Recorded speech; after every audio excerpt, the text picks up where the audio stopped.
다시 배우는 사랑. 고린도 교회를 향한 바울의 서신 첫 번째가 바로 고린도 전서인데, 바울은 고린도 전서 1장을 통해서 이렇게 이야기합니다. 고린도 전서 1장 한번 보겠습니다. 그리스도 예수 안에서 너희에게 주신 하나님의 은혜로 말미암아 내가 너희를 위하여 항상 하나님께 감사한다. 이렇게 시작합니다.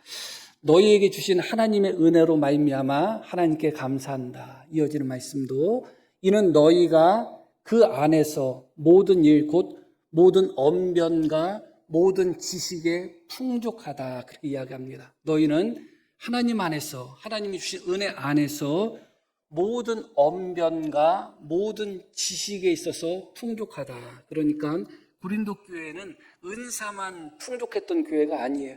흔히 예전에 순복음 교회는 은사 중심이고 장로 교회는 또 말씀 중심이어서 장로 교회는 은사가 부족하고 은혜가 부족하고 순복음 교회는 말씀이 부족하다. 그렇게 이야기하는 분도 있는데 그렇게 나눌 수 있나 하는 생각을 하게 됩니다. 그러나 분명한 한 가지 사실은 고린도 교회는 은사가 넘치고 넘쳤던 교회지만 그렇다고 해서 무지하거나 무식하거나 말씀이 부족했던 교회가 아니었다. 모든 언변과 모든 지식에 있어서 풍족했다. 그렇게 이야기하고 있습니다. 이어지는 말씀도 그리스도의 증거가 너희 중에 견고하게 되었다. 이 말씀은 그들의 믿음이 흔들리지 않는 믿음을 갖게 되었다. 그런 의미예요. 그리스도의 증거가 너희 중에 견고하게 되었다. 우리 성도님들은 어떤지 모르겠어요. 우리의 믿음이 흔들리지 않나요? 아니면 항상 흔들리는 갈대처럼 바람이 이렇게 불면 이렇게 흔들리고 저렇게 불면 저렇게 흔들리듯이 우리의 믿음이 견고하지 못하고 흔들리고 있지 않은지 한번 확인해 보시기를 바랍니다. 고린도 교회는 그리스도의 증거가 견고하게 되었다. 그들은 흔들리지 않는 믿음을 갖고 있었다. 그렇게 이야기합니다. 7절에도 봅니다. 너희가 모든 은사에 부족함이 없이 우리 주 예수 그리스도의 나타나심을 기다림이라. 모든 은사에 있어서는 부족함이 없다. 그렇게 표현했습니다. 그리고 그들은 예수 그리스도의 재림을 사모하고 기다리고 있다. 여기까지만 놓고 보면 고린도 교회는 거의 완벽한 교회 아니겠어요?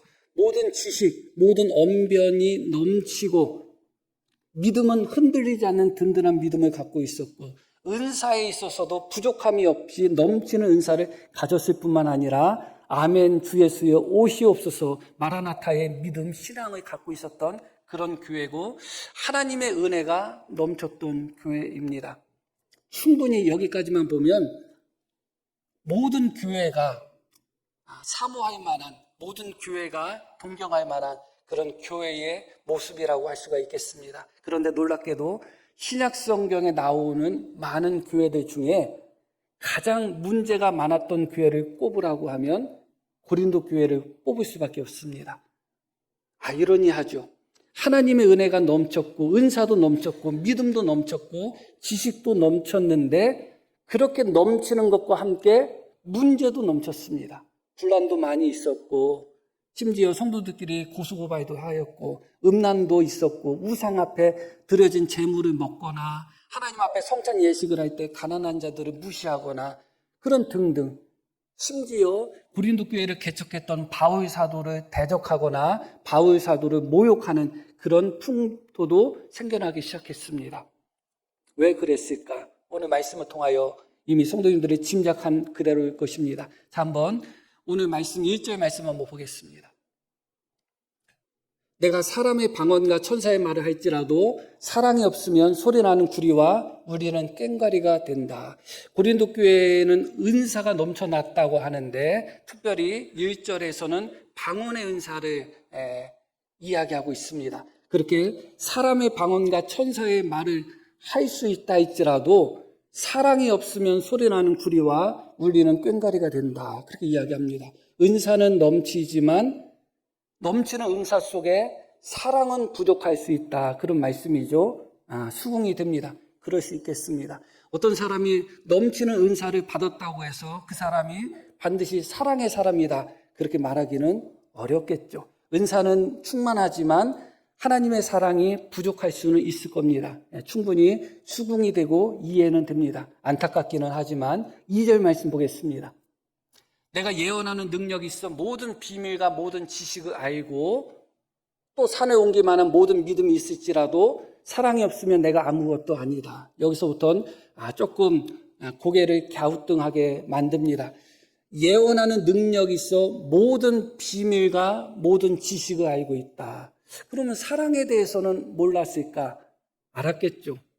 그런데 그렇게 모든 지식과 모든 비밀을 알면서도 사랑이 없으면 내가 아무것도 아니라는 말씀처럼 사랑이 없을 수 있다는 거죠. 여기서부터는 조금 의문이 됩니다. 그렇다면 모든 비밀과 모든 지식을 안다고 할 때 사랑에 대해서 제대로 몰랐을까? 그럴 가능성도 있겠죠.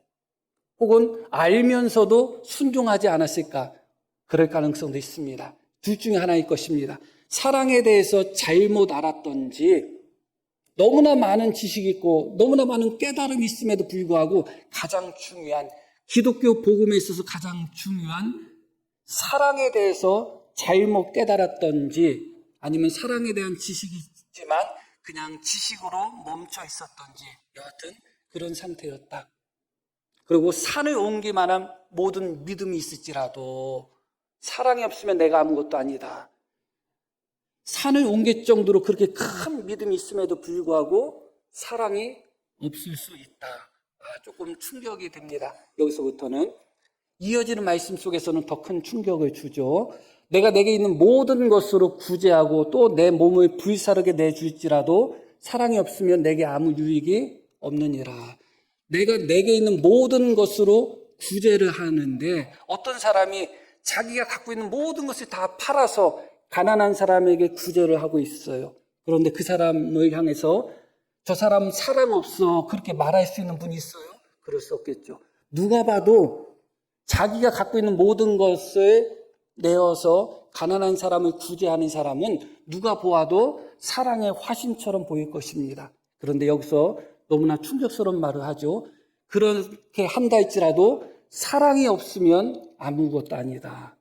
누가 봐도 사랑의 행위처럼 보이는 그런 행동이라 할지라도 사실은 사랑이 없이 그런 행동들이 나올 수 있다는 거예요. 내 몸을 불사르게 내어줄지라도 이것은 더 큰 사랑이고 더 큰 희생이죠. 그러나 자기 몸을 불사르도록 내어줄 정도로 엄청난 희생을 하는 사람이 있다 할지라도 그 사람의 그 엄청난 희생 속에 사랑은 없을 수 있다는 거예요. 너무 충격스럽죠. 누가 봐도 사랑처럼 보이는 모습이잖아요. 누가 봐도 그만한 사랑은 없겠다 하는 자기가 갖고 있는 모든 것으로 구제하고 자기 몸을 불사를 정도로 희생하고 헌신하고 있는 부분 속에서 사랑이 없을 수 있다. 그렇게 이야기하고 있습니다. 이게 바로 고린도 교회의 모습이었습니다. 모든 언변에서 뛰어나고 지식에서 뛰어나고 하나님의 은혜가 넘쳤고 은사도 넘쳤고 믿음이 흔들리지 않아서 산을 옮길 정도의 믿음을 갖고 있었고 자기 몸을 내어줘서 자기 몸을 불태울 정도로 희생하고 헌신하는 모습들이 있었음에도 불구하고 왜 그렇게 문제들이 넘쳐나고 또 넘쳐났는가? 사랑이 없었다는 거예요. 그렇다면 여기서 우리가 한 가지 배울 수 있는 것이 무엇인가? 과연 고린도 교회에 사랑이 없었다면 왜 없었을까예요? 지식도 넘치고 은사도 넘치고 믿음도 넘치고 하나님의 은혜도 넘쳤는데 과연 그들이 사랑에 관심이 없었을까요? 있었겠죠. 그들은 예수 그리스도를 믿는 신앙의 핵심이 사랑이라는 것을 모르지는 않았을 것입니다. 우리 모두도 마찬가지예요. 교회 다닌 지 한 달, 두 달 된 사람이라 할지라도 기독교에 있어서 가장 중요한 게 뭐예요? 물어보면 믿음, 사랑이에요. 다 그렇게 대답할 것입니다. 고린도 교회가 사랑의 중요성을 몰랐겠어요? 사랑을 외면했겠어요? 그러지 않았을 것입니다. 그들이 은사를 추구하는 만큼 하나님의 은혜를 추구하는 만큼 자기 몸을 불태울 정도로 희생할 정도의 그런 모습을 보일 정도로 그들은 사랑을 추구했던 사람인 것은 분명합니다. 그렇다면 여기서 한 가지 결론을 얻을 수 있어요. 그것은 무엇이냐? 그들은 사랑을 잘못 배웠다. 잘못 배웠다. 내가 사랑이라고 생각한 것이 사랑이 아닐 수도 있다. 혹은 내가 사랑이라고 생각한 것 가지고서는 부족할 수도 있겠다. 그렇게 생각하게 됩니다. 요즘 내비게이션 때문에 길을 물어보는 사람들이 없는데 예전에는 종종 운전하는 분들이 길을 물어보곤 했습니다. 저도 몇 번 그런 경험이 있는데 신기해요. 누군가가 길을 물어보면 꼭 엉터리로 가르쳐주네. 아니 왜 그런지는 모르겠어요. 아니 그 순간에는 그게 맞다고 생각해서 가르쳐줬는데 차가 떠나자마자 잘못 가르쳐줬다는 게 딱 생각이 나는 거예요. 얼마 전에는 몇 년 전인데 어떤 분이 로또방이 어디 있네요. 복권 사는 방이. 바로 옆에서 물어봤어요. 앞에. 근데 이쪽으로 오면 바로 있거든요. 아시죠? 그 미용실 옆에. 응? 그런데 그 바로 옆에서 그 버스 타는 데서 제가 우리 집 있는데 멀리 가는데 저기 있어요. 그렇게 가르쳐 준 거예요. 제가. 왜 그런지 몰라. 그러니까 그 사람이 근처에는 없니? 예, 저기 가야지 있어요. 그래서 그 사람이 복권 사러 가다가 뒤돌아서서 집 돌아갔어요. 여하튼 그분이 엄청난 꿈을 꾸고 살려고 했는데 저 때문에 혹시 못 샀는지는 모르겠는데 잘못된 길을 가르쳐줬을 때 그 길이 맞다고 생각하고 따라가다 보면 나는 옳게 간다고 생각하지만 엉뚱한 길로 갈 수밖에 없는 것이죠. 고린도 교회 성도들은 분명히 사랑을 추구했을 것입니다. 그런데 그렇게 사랑을 추구했음에도 불구하고 왜 교회에 온갖 문제는 다 생겼을까? 그들이 사랑을 잘못 깨달았을 가능성이 크다. 성경이 말씀하셨던 바로 그 사랑, 예수님이 말씀하신 그 사랑을 잘못 깨달았을 가능성이 너무 크다. 특별히 이 3절 말씀 속에서는 내게 있는 모든 것으로 구제하고 또 내 몸을 불사를 정도의 사랑을 이야기합니다. 너무나 위대하고 높고 큰 사랑인 것입니다. 사실 우리는 사랑을 배울 때 예수님께 사랑을 배웁니다. 내가 너희를 사랑한 것 같이 너희도 서로 사랑하라고 주님은 말씀하십니다. 세상에 있는 자기 사람들을 사랑하시되 끝까지 사랑하셨다고 말씀합니다. 우리가 아직 죄인 되었을 때 그리스도께서 우리를 구원하시기 위하여 십자가에 못 박히신 그 사랑을 배웁니다. 여전히 반역자이고 여전히 하나님과 원수되었던 우리를 위하여 하나님의 아들이신 예수님이 기꺼이 사람이 되셔서 그렇게 이 땅에 오신 것도 부족하여 우리를 위하여 십자가에 못 박혀 돌아가신 그 사랑을 우리는 배우고 그 사랑을 기준으로 삼습니다. 옳은 것입니다. 그러나 한편으로는 너무나 비장하게 보입니다. 너무나 비장하게 보입니다. 그것이 우리에게 가능하냐 불가능하냐 그 영역을 말씀드리는 것이 아닙니다. 우리가 예수님처럼 누구를 위하여 십자가에 못 박혀 죽을 그런 기회가 과연 있을까요? 우리가 우리 몸을 불사를 정도로 내어줄 만한 그런 일들이 과연 우리 일생 속에 얼마나 찾아올까요? 아마 어쩌면 평생 신앙생활하는 동안 한 번도 그런 일을 경험하지 않을 수 있습니다. 그럼에도 불구하고 우리는 예수님이 우리를 사랑한 것처럼 형제를 그렇게 사랑해야 된다고 믿습니다. 맞는 말이죠. 형제를 위해서 기꺼이 죽어야 된다고 생각합니다. 형제를 위해서 기꺼이 주님이 십자가에서 못 박히신 것처럼 우리도 형제를 위해서 기꺼이 그런 희생을 하는 사랑을 해야 된다고 이야기하고 있습니다. 너무나 고도한 사랑이지만 한편으로는 너무나 비장합니다. 왜 제가 그 말씀을 드리는가? 놀랍게도 이 말씀에 이어지는 말씀 속에서 바울 사도는 사랑에 대해서 이야기하고 있습니다. 사랑은 오래 참고로 시작합니다. 사랑은 온유하며 시기하지 아니하며 사랑은 자랑하지 아니하며 교만하지 아니하며 계속 넘겨요. 무례히 행하지 아니하며 자기의 유익을 구하지 아니하며 성내지 아니하며 악한 것을 생각하지 아니하며 불의를 기뻐하지 아니하며 진리와 함께 기뻐하고 모든 것을 참으며 모든 것을 믿으며 모든 것을 버리며 모든 것을 견디느니라. 우리가 생각하는 그 비장한 사랑과는 너무나 달라요. 너무나 다릅니다. 사랑은 하면서 사랑은 형제들을 향하여 오래 참아주는 거야. 사랑은 형제들을 향하여 온유한 거야. 사랑은 형제들을 향하여 교만하지 않는 거야. 사랑은 형제들을 향하여 자기 자랑을 하는 것이 아니야. 사랑은 형제들을 향하여 성내는 것이 아니야. 사랑은 성도들을 보면서 모든 것을 참아주고, 모든 것을 믿어주고, 모든 것을 바라고, 모든 것을 견뎌주는 것, 그게 사랑이라고 이야기하고 있는 것이죠. 이 말씀 속에서 적극적인 행동을 우리에게 요구하는 부분은 없어요. 긍정적인 표현과 부정적인 표현들이 나오죠. 율법을 보면 하라는 명령과 하지 말라는 명령들이 있습니다. 그런데 어떤 명령들이 훨씬 더 많죠? 하지 말라는 것이 훨씬 많아요. 율법의 완성을 우리는 사랑이라고 합니다. 십계명도 너무나 중요한 계명이지만 십계명 중에 하지 말라고 하는 계명이 8개고 하라는 계명은 2가지밖에 안 나와요. 그런데 그 율법의 완성이 사랑인데 사랑하라고 하죠.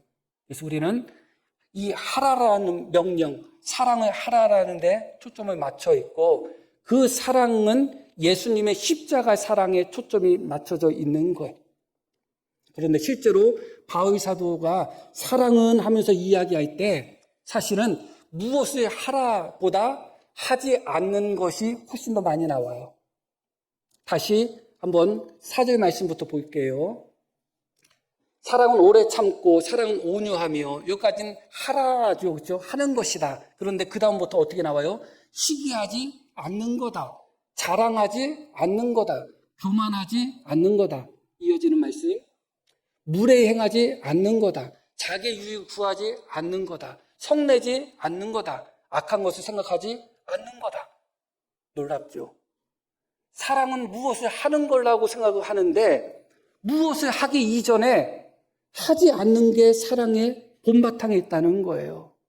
성내지 않고 악한 것을 생각하지 않고 자기 유익을 구하지 않고 무례히 행하지 않고 교만하게 하지 않고 자랑하지 않는 것.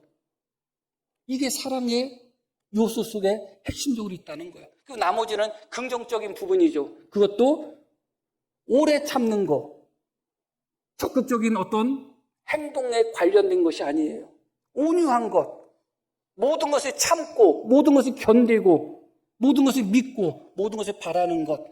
이 모든 것들이 적극적인 행동과 관련되어 있지 않아요.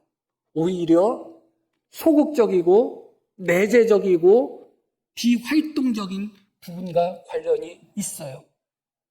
그럼에도 불구하고 우리의 사랑은 너무나 비장합니다. 예수님을 향한 제자들의 사랑도 참 비장했습니다.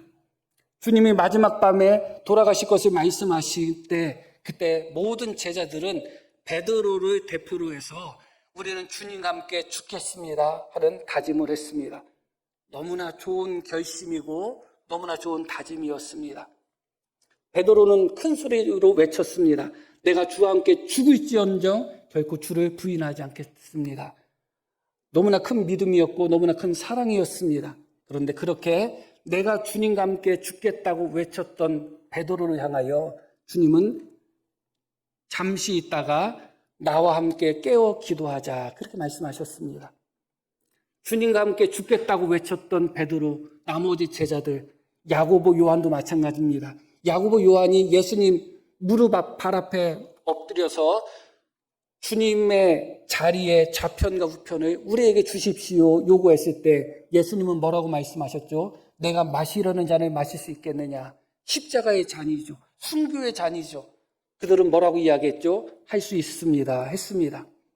그런데 바로 그 세 사람, 주와 함께 죽겠다고 이야기했던 주님이 마시려고 하는 그 잔을 우리도 마시겠다고 그렇게 이야기했던 그 세 사람에게 다른 제자들은 주님이 놔두고 그 세 사람의 제자들에게만 나와 함께 깨어 기도하자고 말씀하셨습니다. 아무도 기도한 제자가 없습니다. 주님과 함께 죽겠다는 비장한 믿음과 비장한 사랑은 있었는데 주님과 함께 1시간 기도는 못하는 거예요. 그게 우리의 문제인 것입니다. 기꺼이 형제를 위해서는 내 몸을 불사르도록 내어주겠습니다 외치지만 형제를 향하여 참아주는 것은 너무너무 어려워요. 나는 형제를 위해서 목숨을 바칠 수는 있지만 형제를 용서하는 것은 너무나 어려운 거예요. 성내지 않는 것이 너무 어려운 거예요.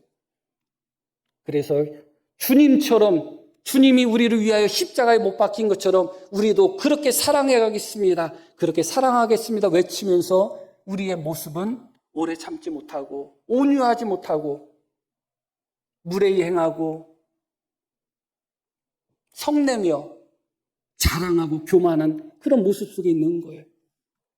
바울 사도는 고린도전서 13장을 통해서 우리에게 이야기하고 있는 것입니다. 너희가 비장한 사랑을 외치기 전에 하루하루 날마다의 삶 속에서 내가 형제를 위해서 죽겠습니다, 형제를 위해서 모든 것을 다 내놓겠습니다, 그렇게 외치기 전에 내 마음에 맞지 않는 형제를 향하여 오래 참아주면 어떻겠느냐? 그게 사랑이라고 이야기하고 있는 것입니다. 아마 고린도 교회 성도들은 이 말씀을 읽을 때 깜짝 놀랐을 것입니다. 자기들이 생각하는 사랑과 너무 달랐을 것입니다. 너무 멋이 없는 사랑입니다. 내 몸을 불사르도록 내어주는 사랑, 얼마나 멋있습니까? 목사가 설교하면서 성도 여러분, 나는 성도님들 한 분 한 분을 위해서 목숨 바칠 수 있어요. 얼마나 멋있어요. 그들은 그런 사랑을 원했습니다. 그러면서 그들은 교만하고 시기하며 자랑하며 성내며 오래 참아주지 않고 온유하지 못한 그런 모습 속에서 살아가고 있었던 것이죠. 사랑을 잘못 배웠다. 물론 우리가 주님을 위해서 죽을 기회가 찾아온다면 죽어야 되겠죠. 형제들을 위해서 기꺼이 목숨을 버려야 되는 순간이 찾아온다면 그렇게 해야 될 것입니다. 그러나 그 이전에 오늘이라는 이 순간, 하루하루 우리가 얼마나 형제를 향하여 참아주고 있는가, 인내하고 있는가, 그들을 향하여 얼마나 우리가 온유함을 보이고 있는가, 그 부분을 먼저 점검할 필요가 있는 것입니다. 다시 4절 말씀부터 한번 보겠습니다. 사랑은 오래 참고 사랑은 온유하며 시기하지 아니하며 사랑은 자랑하지 아니하며 교만하지 아니하며 무례히 행하지 아니하며 자기의 유익을 구하지 아니하며 성내지 아니하며 악한 것을 생각하지 아니하며, 여기서 악한 것을 생각한다는 것은 원한을 기록해 놓지 않는다, 그런 의미예요.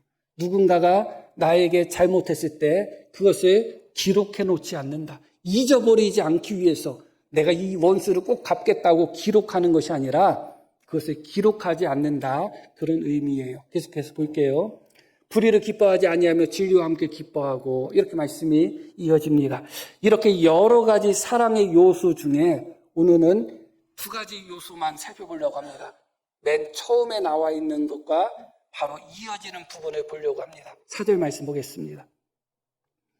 사랑은 오래 참고, 너무나 놀라운 거예요. 사랑을 이야기하는데 가장 첫 번째로 바울 사도는, 이게 바울 사도 개인의 뜻이겠어요? 성경은 성령의 영감으로 기록된 하나님의 말씀이기 때문에 하나님의 의도이죠. 사랑은 하면서 오래 참는 게 사랑이다. 이게 첫 번째로 나오고 있습니다. 사랑의 우두머리, 사랑의 문은 오래 참는 문을 통해서 시작이 되는 거예요. 오래 참음이 없으면 입구 컷. 이거 아무나 쓰는 단어 아니에요. 제가 유튜브도 보고 쇼츠도 본다는 얘기예요. 근데 이게 안 좋은 의미인지 좋은 의미인지까지 내가 모르겠는데, 이미 오래 참지 못하는 데서부터, 성내고 분노하는 데서부터 걸려버리면 입구컷 당하는 겁니다. 사랑에 있어서 이미 시작도 못하는 겁니다. 오래 참는 것, 형제를 향하여 분노하지 않고 화를 내지 않고 오래 참는 게 사랑의 우두머리고 사랑의 문이다, 그렇게 이야기하고 있습니다.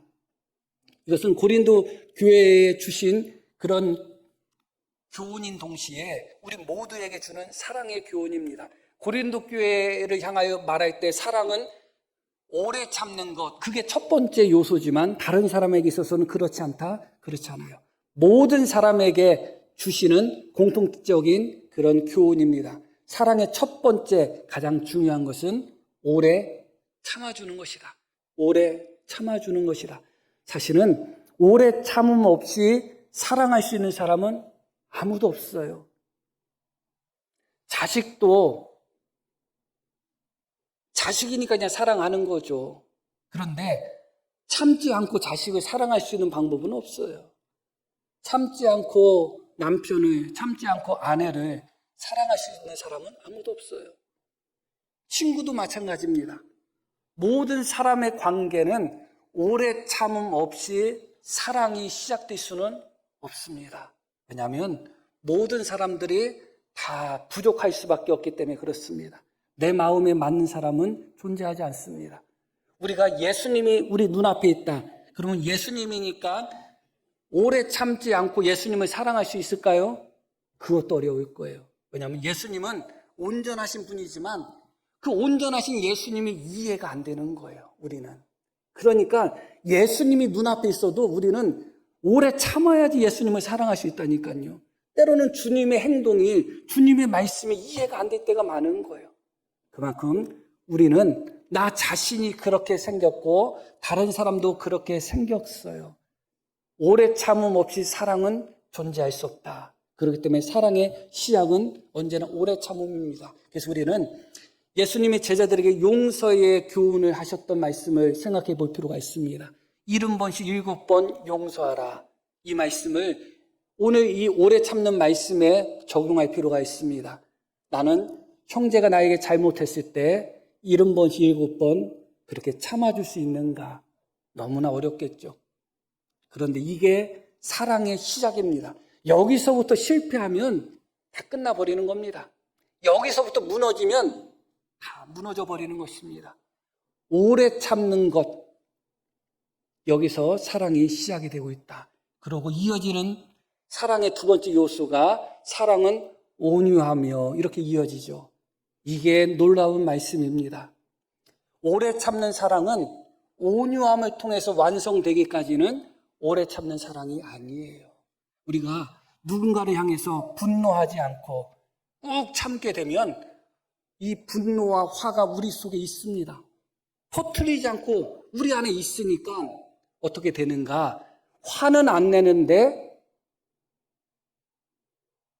말투나 눈짓이나 표정이나 행동이 나 화났어 하는 것을 드러내게 되어 있죠. 그래서 오래 참음은 온유함으로 완성이 되는 것입니다. 온유하다는 것은 친절하다는 거예요. 누군가가 나한테 너무 잘못했어요. 화가 막 올라와요. 화를 낼 수는 없잖아요. 꾹 참아야죠.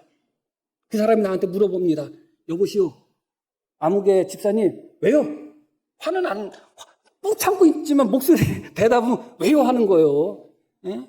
퉁명스럽게 대답하게 되고 쌩까고 싶고 눈 안 마주치고 싶고 친절하지가 않아. 참고는 있지만 그 참고 있는 것이 친절함으로 나타나지는 않는 거예요. 안 마주치려고 하고 안 보려고 하고 말 안 하려고 하고 그냥 말이 나오면 퉁명스럽게 말이 나오고 화는 안 내. 꾹 참고 있어. 그러나 그게 너무너무 힘들어. 그래서 그 사람을 향하여 친절함이 나오지 않는 거예요. 온유함이 나오지 않는 거예요. 이것은 온전한 오래 참음이 아니다. 그겁니다. 며칠 전에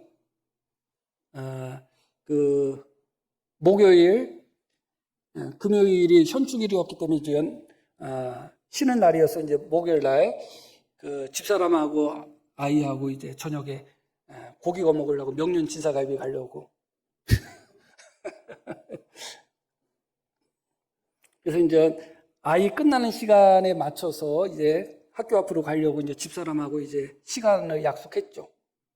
몇 시에 간다고 했는데 가면서 전화했는데 안 받아. 시간 됐는데도 또 안 내려와. 한 번 더 전화했더니 그때 받아요. 내려와요. 그랬을까요, 제가? 내려와. 그랬죠. 화는 나지만 화는 터뜨리고 싶지 않았어요. 그러나 내 목소리는 친절하지 않았어. 내려와. 그러니까 알았어. 그러고서 내려온 거예요. 그래서 왜 짜증내? 제가 그랬죠. 내가 기분 나쁘게 얘기했다는 거예요. 이어지는 장면은 설명하지 않겠습니다. 그러나 고기는 맛있게 거먹었습니다. 그리고 명륜치사갈비가 언제 또 1,000원 올라가가지고 29,900원이 됐는지 19,900원이었던 것 같은데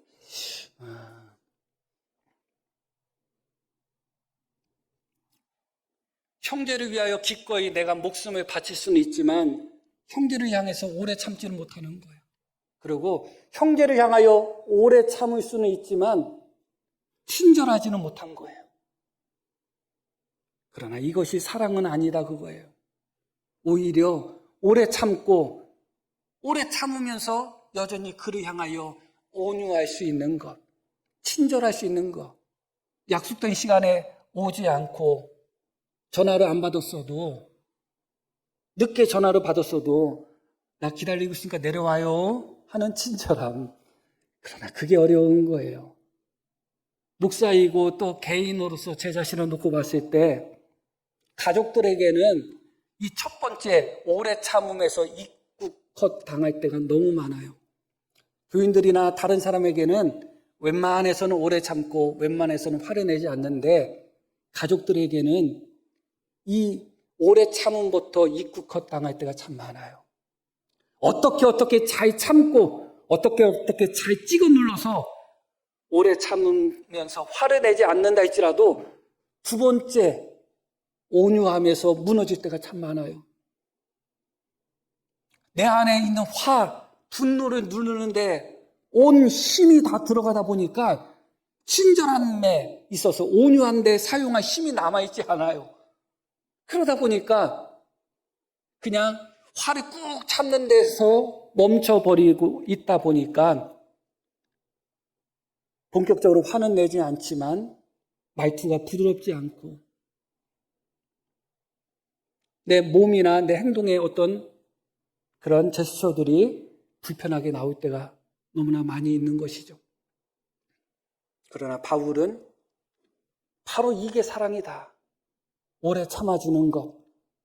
그리고 그러면서 마음속에 분노가 찾아온다 할지라도 온유하게 그를 대하는 것. 이어지는 말씀들 하나하나는 다 살펴볼 수 없습니다. 마지막으로 결론적인 부분을 보고 말씀을 마치려고 합니다. 이 고린도전서는 바울이 고린도 교회에 보낸 서신이고 모두의 말씀드렸듯이 고린도 교회는 문제들이 차고 넘쳤던 교회입니다. 그 수많은 문제들 뿐만 아니라 그 문제 속에는 바울과 관련된 문제들, 직접적으로 관련된 문제들이 많았어요. 바울을 향하여 바울이 고린도 교회를 개척한 사람인데 바울을 향해 어떤 사람들은 진짜 사도냐 가짜 사도냐까지 의심했던 사람도 있고 바울이 우리한테 헌금을 걷어서 딴 쪽으로 쓰는 게 아니냐 그렇게 생각하는 사람도 있었고 어떤 이들은 바울은 설교할 때마다 시원찮은 것 같아. 그리고 바울은 맨날 골골거리고 선교할 때마다 맨날 핍박받고 이상한 것 같아 하면서 바울을 향하여 좋지 못한 시선을 갖고 있었던 사람들이 많이 있었습니다. 그런데 놀랍게도 1장 8절 말씀을 보겠습니다. 그렇게 문제가 많고 그 문제 속에 심지어 바울과 직접적으로 배은망덕한 그런 문제들이 있었음에도 불구하고 놀라운 말씀이 무엇이냐. 주께서 너희를 우리 주 예수 그리스도의 날에 책망할 것이 없는 자로 끝까지 경고하게 하시리라. 이게 믿어지는 말씀인가요? 그렇게 문제가 차고 넘치고 또 차고 넘쳤던 교회였는데 심지어 고린도 교회를 개척했던 아버지와 같은 사람이 바울인데 그런 바울을 대적하거나 모욕하고 그런 일들도 일어났음에도 불구하고 바울은 우리 주 예수 그리스도의 날에 하나님께서 너희를 책망할 것이 없는 자로 끝까지 경고하게 하실 것을 내가 믿는다. 지금은 너무너무 책망할 것이 많잖아요. 너무너무 문제가 많지만 저것들 안 돼. 저것들 소망 없어. 가능성 없어. 그렇게 생각하지 않고 예수 그리스도께서 이 땅에 오시는 바로 그때 주님 앞에 설 때 하나님이 너희를 책망할 것이 없는 자로 너희를 온전하게 하실 것을 내가 믿는다. 그렇게 이야기하고 있습니다. 이 말씀이 왜 중요한가? 바로 13장에 나와 있는 사랑에 관한 것과 일치하기 때문에 그렇습니다. 13장 7절의 말씀 보겠습니다. 모든 것을 참으며 모든 것을 믿으며 모든 것을 바라며 모든 것을 견디느니라. 고린도 교회가 지금 수많은 문제들이 있고 바울을 대적하고 있지만 바울은 어떻게 하고 있어요? 참고 있어요. 그리고 하나님께서 예수 그리스도의 날에 그들을 책망할 것이 없는 자로 세워줄 것을 바울은 어떻게 하고 있어요? 믿고 있어요.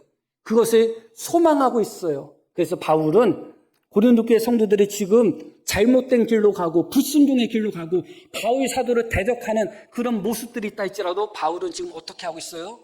그들을 참아주고 견뎌주고 있는 거예요. 이게 바울의 모습이에요. 그런데 놀랍게도 무엇인가? 고린도전서 13장에 사랑장이 기록되었고 사랑이 무엇인지 바울이 직접 보여주고 있습니다. 그들을 향하여 모든 것을 참아주고 있고 그들을 믿어주고 있고 그들을 하나님이 다시 세워줄 것을 소망하고 있고 그것 때문에 바울은 그들에게 어떤 문제가 있고 어떤 모욕을 당해도 견디고 있습니다. 바울은 직접적으로 본을 보여주고 있습니다. 그런데 이 고린도전서 13장이 포함된 사랑장이 포함된 고린도전서를 고린도 교회 성도들이 받아들고 사랑에 대해서 깨달았느냐? 깨닫지 못했다는 거예요. 변화되었느냐? 변화되지 않았어요. 그래서 실제로 고린도전서와 고린도후서 사이에 많은 일들이 있었어요. 고린도전서를 그들이 받아들고 회개하고 깨닫고 변화된 것이 아니라 오히려 바울이 디모데를 보내면서 디모데를 잘 대접하라. 내가 직접 못 가니까 대신 디모데를 보내니까 문제들이 잘 해결될 수 있도록 디모데를 잘 영접하라 했음에도 불구하고 디모데를 영접하지 않습니다. 바울의 서신을 완전히 무시한 것이죠. 거기서 끝나지 않습니다. 문제가 너무너무 커지니까 바울이 어렵게 시간을 내서 고린도 교회를 직접 방문했습니다. 그런데도 직접 방문한 바울을 그들이 영접하지 않았습니다. 거기서 서로 얼굴을 붉히고 문제가 생겼습니다. 어쩔 수 없이 바울은 고린도 교회를 다시 속히 떠나게 되었죠. 그러고 나서 바울이 눈물의 편지를 기록하는데 그것이 고린도 후서는 아닙니다. 우리에게 전해지지 않는 편지예요. 그 눈물의 편지를 기록해서 누구에게 주었는가? 디도라는 사람에게 주었습니다. 그런데 놀랍게도 우리가 요즘은 고린도 후서를 강해하고 있는데 지지난주에 배웠던 부분이에요. 디도에게 편지를 써서 보내면서 뭐라고 이야기했느냐? 고린도 교회를 자랑했다는 거예요. 모든 것을 참고 모든 것을 믿고 모든 것을 바라고 모든 것을 견디고 있는 거예요. 본인이 고린도 전서를 기록해서 보냈음에도 불구하고 불순종했던 그들 어쩔 수 없이 본인이 직접 방문했음에도 불구하고 배척하고 바울을 제대로 영접하지 않았음에도 불구하고 그런 고린도 교회에 향해서 바울은 포기하지 않았어요. 포기하지 않고 그 문제를 해결하기 위해서 다시 편지를 써서 자신이 직접 가지 않고 디도를 보내면서 디도에게 무엇을 했다고요? 오히려 고린도 교회를 자랑했다는 거예요. 왜냐하면 바울은 그들이 책망할 것이 없는 자로 변화받을 것을 믿었기 때문에 그래요. 그것을 소망했기 때문에 그래요. 결과적으로 어떻게 되었는가? 디도를 통해서 보낸 그 편지와 디도를 통해서 고린도 교회 성도들이 회개했습니다. 회개한 것을 바울에게 다시 돌아와서 보고하는 장면이 고린도후서에 다 기록되어 있습니다. 어떻게 됐나요? 처음부터 바울이 고린도 교회 저것들은 배은망덕하고 소망 없는 것들이야. 내가 어렵게 고린도전서를 기록하고 사랑장을 거기서 기록했는데도 깨닫지 못하는 거야 하고서 포기했다면 어떻게 됐을까요? 그러나 포기하지 않았어요. 왜냐하면 여전히 그들을 향하여 모든 것을 참아주고 있었고 그들을 향하여 모든 것을 믿어주고 있었고 모든 것을 바라보며 바울은 견디고 있었던 거예요. 그랬더니 어떻게 됐어요? 결국은 바울이 소망한 대로 바울이 믿은 대로 그들이 회개하고 돌아오는 역사가 나타났던 거예요. 그래서 사랑에 있어서 이 부분이 너무 중요해요. 첫 번째는 무엇이냐? 많이 참아줘야 됩니다. 서로가 서로를 향해서 많이 참아주고, 참아주는 과정 속에 친절함이 나와야 됩니다. 온유함이 나와야 돼요. 그러면서 그를 믿어주는 마음이 있어야 돼요. 지금은 저런 모습이 있지만 변화될 거야. 새로워질 거야. 하나님이 회복시켜 줄 거야 하는 모든 것을 참고 모든 것을 믿고 모든 것을 바라는 그런 믿음이 있어야 됩니다. 그게 바로 무엇이라고요? 그게 사랑이다. 너무너무 비장한 사랑만 할 생각하지 마시고요. 베드로처럼 주님을 위해서 죽겠습니다. 형제를 위해서 죽겠습니다 하면서 오늘 분노하고 오늘 화내고 오늘 교만하고 오늘 자랑하지 말고 하루하루 인내하고 참아주고 하루하루 성내지 않고 하루하루 모든 것을 참아주고 모든 것을 믿어주고 모든 것을 바라주는 그런 참된 사랑이 우리 속에 나타나기를 소망합니다. 자, 우리 들으신 말씀 기억하며 함께 기도하시겠습니다.